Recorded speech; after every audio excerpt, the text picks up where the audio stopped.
चला नमस्कार विद्यार्थी मित्रांनो, आज आपण चक्रवाढ व्याज ही कन्सेप्ट अभ्यासणार आहोत. त्याच्या अगोदर नाही का सरळ व्याज आणि चक्रवाढ व्याज म्हणजे काय आपण बघूया. बघा, सरळ व्याज म्हणजे नाही का वार्षिक नाही का मुद्दलीवरती नाही का आकारलेलं नाही का व्याज असते. आणि चक्रवाढ व्याज म्हणजे काय, जे की व्याजावरती व्याज नाही का व्याजावरती व्याज आकारलेलं असते, अशाला चक्रवाढ व्याज म्हणायचं. बरोबर. तर बघा, पहिला क्वेश्चन आपल्या समोर आहे. दर साल दर शेकडा 10% दराने 10,000 रुपयाचे 3 वर्षाचे चक्रवाढ व्याज किती. बरोबर. मी इथे 10,000 लिहा, इथे 10,000 लिहिले, गुणिले आता 3 वर्षाचे विचारलेले म्हणजे 100वरती किती ते 10%, म्हणजेच किती होणार 110 होणार. 110 वरती 100वरती 110, नंतर गुणिले बघा 100वरती किती 110.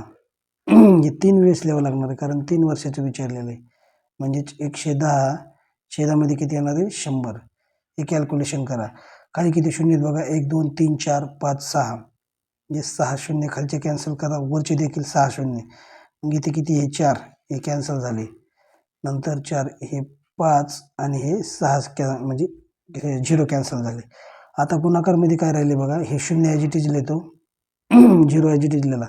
11 गुणिले 11 गुणिले 11, मग 11चं घन माहिती आपल्याला किती 13 31, इथे 13 31 लिहिलं. बरोबर.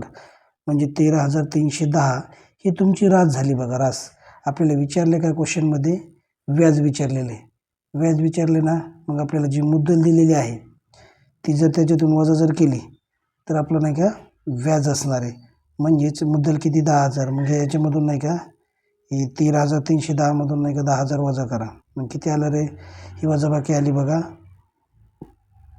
किती आली 3300, त्या ठिकाणी 10 आली, 3310 तुम्हाला काय झालं या ठिकाणी व्याज असणार आहे तुमचं. मग दर साल दर शेकडा 10% दराने 10,000 रुपयाचे 3 वर्षाचे चक्रवाढ व्याज किती असणार आहे 3310. ऑप्शन क्रमांक तुमचा असणार आहे 3. ओके. नेक्स्ट क्वेश्चन पाहूया.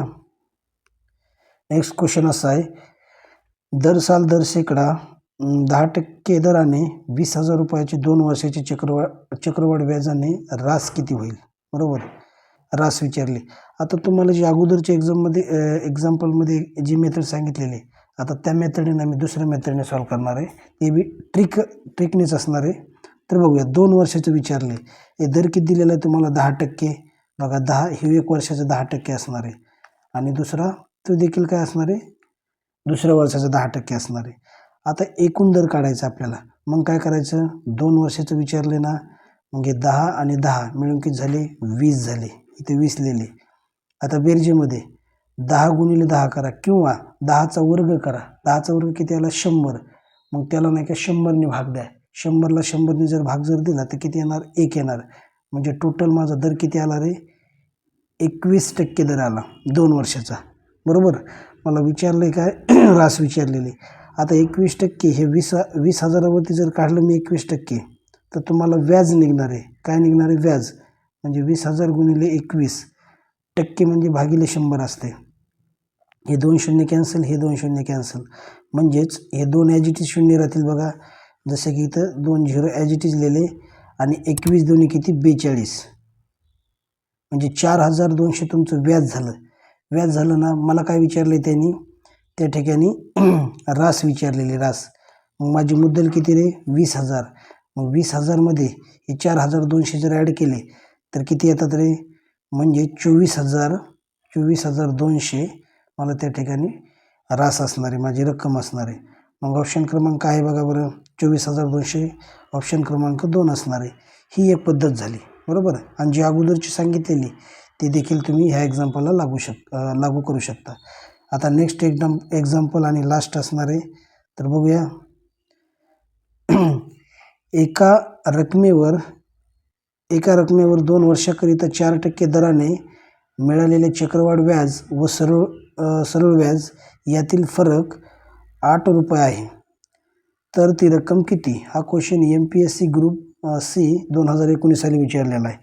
आता तुम्हाला फरक जर विचारलं तर खूप सोप्या ट्रिकने सांगणार आहे बघा कसं सॉल्व करायचं. ह्याला 4% दराने ना, मग काय करायचं, ते 4चा वर्ग लिहा. 4चा वर्ग किती रे 16, इथं 16 लिहिले. भागिले किती 100 करा टक्के असल्यामुळं, म्हणजेच किती आलं माझं 0 किती आलं 16 आलं. इथपर्यंत क्लिअर झालं.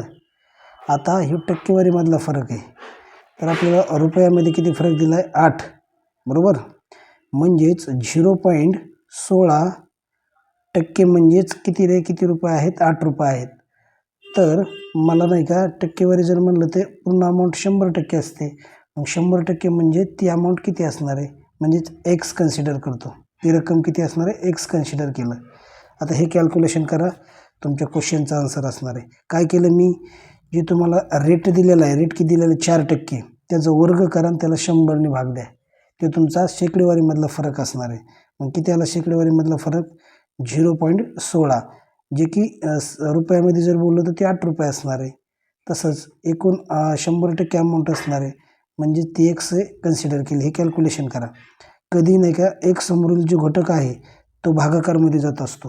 मग असं होईल बघा, 8 गुणिले 100 भागिले काय होणार आहे 0.16. हे कॅल्क्युलेशन करून घ्या.